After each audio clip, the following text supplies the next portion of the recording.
As a conservatory graduate with enough skill to seriously pursue a career as a pianist, I often found myself frustrated by the comparisons made between myself and less skilled amateurs who merely played chess for fun. This irritation was compounded when observing the dynamic between my oldest son and his wife. Despite my son's musical talent, his wife often looked down on him, considering herself superior due to her background in music education.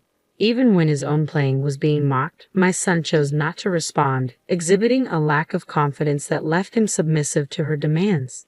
It pained me to see my son belittled and dominated mentally, and I couldn't help but wonder why he remained in such a toxic relationship. Despite being a kind and attractive man, he seemed resigned to endure her demeaning behavior. These thoughts weighed heavily on my mind as my husband and I coincidentally encountered my son and his wife at a jazz bar. With the scheduled pianist running late, we volunteered to fill in, unaware of the twist fate had in store. I'm Melissa, 72 years old, happily living with my husband James. With our eldest son Thomas married and my husband retired, we relish the freedom to indulge in life's simple pleasures. One such joy is our shared love for music, often enjoying impromptu jazz sessions together. However, our contentment was marred by our strained relationship with Thomas's wife, Amanda. From the moment we met her, there was an underlying tension, exacerbated by her disrespectful remarks towards Thomas's musical abilities. Amanda's disparaging comments during our first meeting shocked me. Her criticism of Thomas's piano skills, despite his dedication and passion, left me speechless.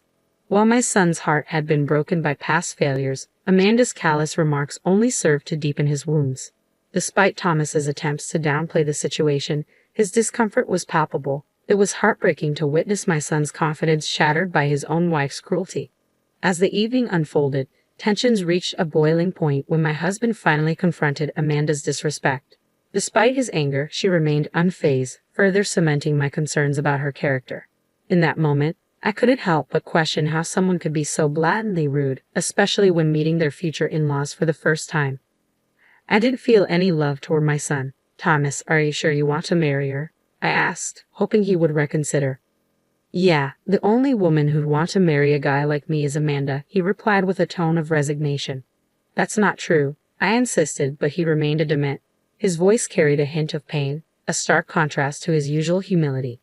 Despite my objections, Thomas went ahead with the marriage. But since then, he seemed trapped under his wife's control. She shunned household chores, claiming they'd harm her hands, leaving everything for Thomas to handle. He sounded miserable whenever he called, but he refused to entertain any notion of separation. I couldn't comprehend his reasoning until one day, while shopping for my husband's birthday gift, we stumbled upon Amanda in the mall, arm in arm with another man. "Is that Amanda?" Thomas muttered, his voice tinged with disbelief. As we confronted her, she showed no remorse, brazenly admitting to her affair. My son's face strained of color as he struggled to process the betrayal. In the midst of the confrontation, Amanda turned her attention to Thomas, belittling him with callous remarks and attempting to manipulate him into staying with her. But despite her attempts to control him, I urged Thomas to break free from her grasp. It pained me to see him subjected to such cruelty. In the end, as Amanda tried to convince him of his dependence on her, I pleaded with him to see his own worth and to not succumb to her manipulations. "Thomas, you should break up with her," I implored, my heart heavy with concern. "Sorry, Mom," he replied, his voice tinged with resignation. "I will break up." "Why?" I asked, perplexed. "You wouldn't understand. You're good at everything. You're a great cook and even on the piano. No matter how much I practice, I could never surpass you," Thomas confessed, his voice heavy with defeat as he hunched his back and looked down. It hit me then, the weight of my unintentional pressure on him. I'm not particularly good at cooking, although it is true that I've been hiding the fact that I was once a professional pianist. I'm not such a great person, and yet my son was comparing himself to me and losing his confidence.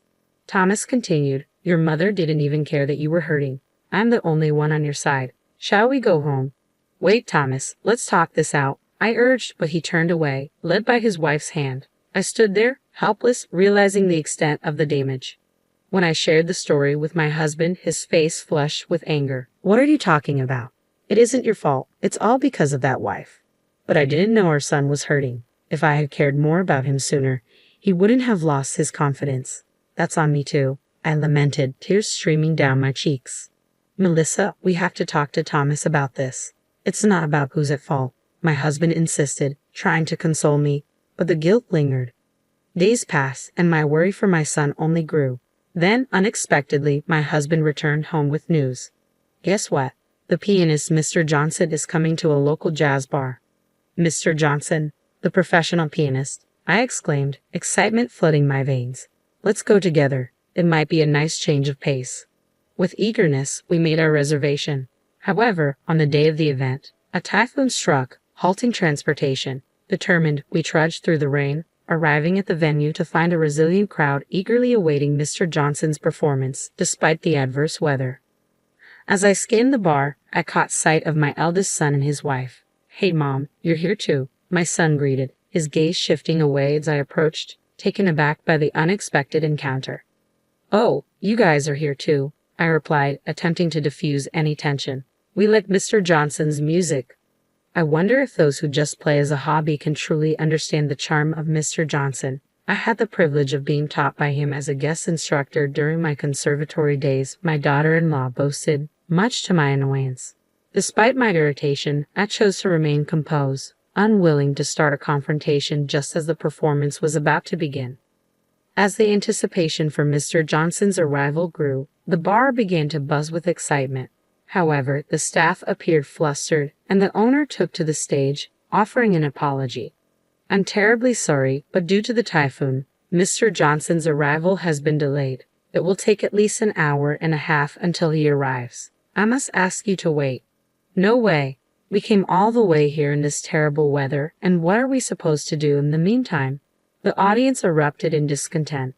It's such a disappointment. Even if we ate, we'd be done by the time he arrived. My daughter-in-law chimed in with her usual rudeness. Frustrated murmurs spread through the crowd, with some patrons preparing to leave despite the rare opportunity to hear a live performance. Unable to sit idly by, I turned to my husband with a proposal. Why don't we perform? I suggested. We could be a placeholder until Mr. Johnson arrives. What do you think? What are you saying? People came here to listen to a professional performance. They're going to heckle your amateur piano playing, my daughter-in-law scoffed, but I paid her no mind, focusing on my husband's response. Understanding my determination, he nodded in agreement. Sounds like a plan. Let me talk to the owner. After a brief conversation with the owner, we climbed onto the stage, heartbeats racing as we prepared to perform. Luckily, the jazz bar had a drum set, and with our nerves somewhat calmed, we exchanged a glance and began to play. As the first notes filled the room, the once noisy audience fell silent, captivated by our impromptu performance. Before we knew it, even those who had been preparing to leave had taken their seats, drawn in by the music. Both my husband and I felt invigorated by the energy of the crowd, improvising and engaging with the audience, eliciting laughter and applause. In that moment, as I locked eyes with Thomas, I could see the surprise and enjoyment in his expression, bridging the gap between us with the universal language of music. I approached Thomas and gently took his hand. Mom, what are you doing? Let's play together, he protested, but I insisted. Music is about having fun. We settled on playing When You Wish Upon a Star, a song we used to play together when Thomas was in elementary school. My husband waited patiently, ready to keep the rhythm on the drums. It's okay, leave it to me, I reassured Thomas. With hesitant hands, he placed his fingers on the keyboard as instructed, and soon, he began to play. It was clear that he remembered the piece from all the practice he had put in back in the day. His smooth movements brought a smile to my face, and cheers and applause erupted from the audience. Encouraged by their response, Thomas's face lit up, and he joyfully continued to play. It was as if he had returned to his childhood days. Before we knew it, an hour and a half had passed. As we finished playing, we were greeted with a loud round of applause. Standing there was Mr. Johnson, the pianist himself. Bravo! That was fantastic, he exclaimed, prompting us to bow. But before we could leave the stage, he stopped us. Are you guys a family? He asked. When we confirmed, he remarked, no wonder it was such a harmonious performance.